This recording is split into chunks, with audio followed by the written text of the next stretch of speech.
Hey, what's up, guys? Joker here.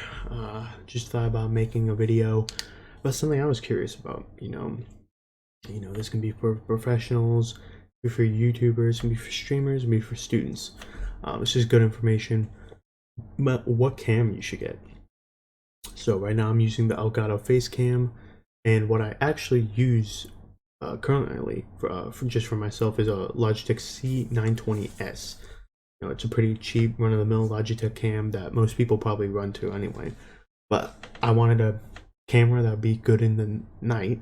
And right now I do have a little desk light below, but I can flick it on and off just to give a good view. So that Logitech in night, it just doesn't do well. It looks bad. I'll show it later, but for doing this spiel. So that's why I wanted to do this. So this Logitech, the Elgato Facecam, sorry, it needs USB 3.0. So if you don't have that port, you can already click off this video and not worry about it. But yeah, it goes USB-C to USB 3.0. It's very necessary, and I wanted to talk about it. So Logitech, very easy to set up. All you do, plug it in, you're good to go. Elgato, I plugged it in, and it was like that TV buzzing screen. It wasn't good at all. So I had to download the Elgato software, and I had to mess around with it in there. And what I did was I turned on noise reduction. I don't know why. That fixed it. And as you can see, it's 60 hertz. So for people who are gamers and stuff like that, 60 is better than 30. It's a lot crisper, and you can see it, and I'll even show in the Logitech here. So here's the Logitech. This is the reason why I need to make a change or think about making a change. You have my hand, not as crisp. It's way darker. You can tell on my face, my shirt is white. You can tell it there too. You can tell on the bed frame that is now very dark gray, and the sheets, which are very dark red. There's a reason why I'm showing everything. There's a reason. And as you can see here, it's more lifelike, color. My shirt's very white. I'm lighter now. The sheets are red, and it's pretty light gray. So you can tell color is way better off this. I can also say that the coloring does look way better than the Logitech, even in my mind, going back and forth between morning when there's like, oh, light and stuff like that, like good lighting. The problem is the ceiling fan has very bad lighting. That's why I need to make this change. So here also I'm going to show you the PC. This is type of thing you'll see, if you're in a Zoom call and stuff like that. The box isn't going to be big, so it will kind of look like this. Now my movements, you can see, look way better on the Elgato. One problem is the Elgato's upside down. I've not tried Zoom, but at least in OBS Studio, I don't know what it is, I'm upside down. This is the default thing. If I go into a setting, which you can do in OBS, you can flip yourself to look regular, kind of like the Logitech. And the problem is, if I go back into my one, here, I'll just do it just for, demonstration purpose wise.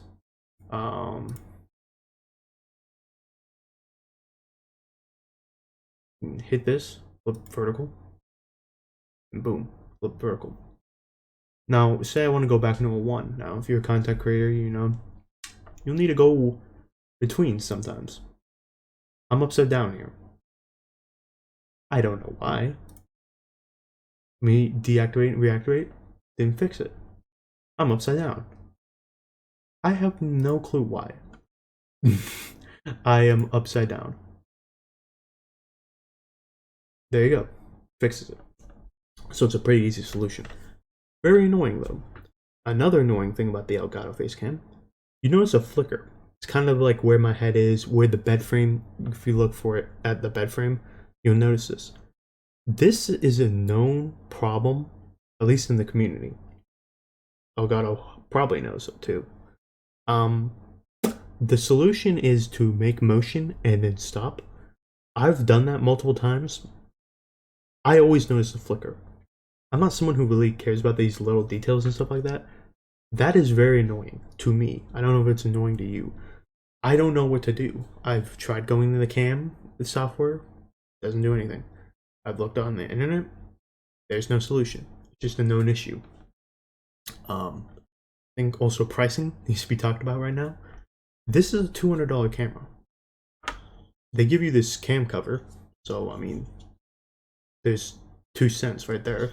The Logitech one doesn't have one. Just if you're privacy person, stuff like that, the thing does turn off when you're not using it. That's just a thing. Also for me, I this is like an armoire. It's a fancy word. That just means desk with doors. I close it. That's just me. But yeah, for $200, you get a Elgato Cam 1080-60. USB 3.0 is needed as your port, because USB-C plugs into it to power it. Looks good. Has its own cam software too, which you can use to tweak it yourself if you want to, and not just make it automatic and stuff like that. Generally, it's good software because basically every other camera doesn't. I think the Logitech Stream Cam and the Razer Kyo, there are a few other ones too that have cam software. This one is supposed to be the best one though, so there is that. It was also pretty intuitive to use on this cam. $60, 1080-30. Drag and drop. I'm pretty sure it's USB 2.0, so there's also that. I do plug it into a 3.0. I've done both. There's no difference. $60, $70. You can maybe find it even cheaper on Facebook or eBay. But the Elgato Facecam is new.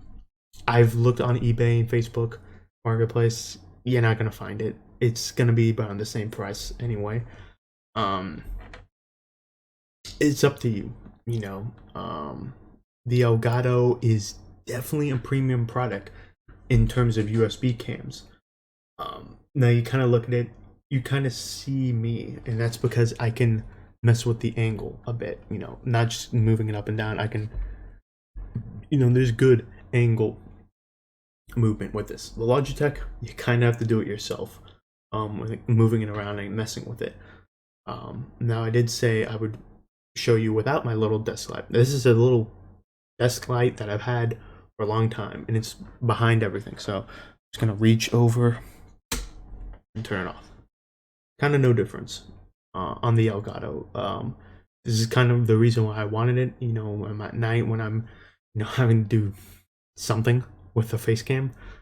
It's very nice for people to actually see me. Now here's the Logitech. It looks even worse, especially on my head. It's really dark on the forehead. Really the back hasn't changed because there's no direct lighting it was even getting from the desk light.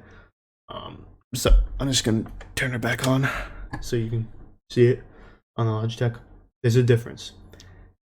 Still not great. There's a difference. But yeah, it really comes down to you. The flicker isn't horrible because, as you can see, I probably had to bring it up to a lot of people when you were looking at it here. You really can't see the flicker on this. You're not going to notice it, especially if I flip it the right way. You will not notice it because down here is really where the flicker is. It's not noticeable. So, mostly for content creators, this is going to be something you want to think about, and maybe you can have to take time and go into the software and figure it out. From what I've seen, the software does not fix the issue. It is just a known cam issue. It might just be I have a bad cam. That could also be the thing. I don't know, but plenty of people have also had this issue, so I don't think it's a bad cam. I think it's just bad design. The Logitech, very drag and drop. You don't have to do anything with it, and that's because it doesn't have software with it. Now, if you're a perfectionist, that could be bothersome to you. The 30 frames could be bothersome to you. It's 1080-30. It can do 720-60, but it comes down to what you like.